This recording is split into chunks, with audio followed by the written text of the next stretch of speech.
America में राष्ट्रपति Trump के सत्ता में आने के बाद कनाडा की सियासत में भूचाल आ चुका है। टैरिफ को लेकर ट्रंप के हमलों से कनाडा में कोहराम मचा हुआ है। ट्रंप की सत्ता में वापसी के कारण अमेरिका कनाडा संबंधों में तनाव बढ़ा दिया है और इसी बीच कनाडा की सत्ता में एक बड़ा बदलाव हुआ है। जस्टिन ट्रूडो की जगह मार्क कार्नी को देश की कमान सौंपी गई है। 14 मार्च को मार्क कार्नी कनाडा के 24वें प्रधानमंत्री बने हैं। जस्टिन ट्रूडो के 10 साल के कार्यकाल के बाद उन्होंने ये पदभार संभाला है। I, Mark Carney, do swear that I will be faithful and bear true allegiance to His Majesty, King Charles III, King of Canada. Mark Carney ने प्रधानमंत्री पद की शपथ लेने के फौरन बाद अमेरिकी राष्ट्रपति डोनाल्ड ट्रंप के कुछ फैसलों और बयानों पर जमकर हमला बोला।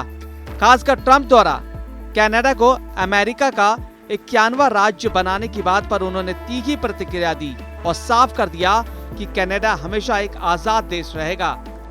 मार्क कार्नी ने सीधे सीधे अमेरिका को चुनौती दी और अपने इरादे साफ कर दिए। बड़ी बात यह है कि कार्नी का पहले का कोई राजनीतिक इतिहास नहीं है।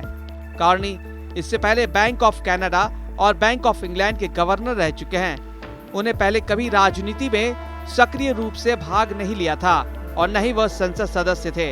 इसके बावजूद वे प्रधानमंत्री पद की दौड़ में दिग्गज नेताओं को पछाड़ते हुए शीर्ष पद पर पहुंच चुके हैं। उनका शपथ ग्रहण समारोह ओटावा के रेडियो हॉल में हुआ। इसके बाद उन्होंने जनता को संबोधित करते हुए ट्रंप की धमकियों को खारिज कर दिया।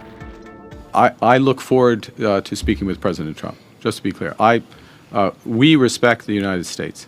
We respect President Trump. President Trump has put some very important issues at the top of his agenda. We understand his agenda. We understand the importance of addressing the scourge of fentanyl, which is a challenge here in Canada as well as the United States. And I would say that the measures that have been put in place in recent weeks in Canada and Mexico, also the United States, means that we are making tremendous progress. I'll speak specifically for against fentanyl. We understand the importance President Trump places on American workers and American jobs. We want him and his administration to understand the importance we put on Canadian workers and Canadian jobs. Carney ने यह भी कहा कि जब तक Trump Canada की संप्रभुता का सम्मान नहीं करते, तब तक उनसे मुलाकात नहीं करेंगे। हालांकि उन्होंने उम्मीद जताई कि उनकी सरकार ट्रंप प्रशासन के साथ सहयोग के तरीके खोज सकती है।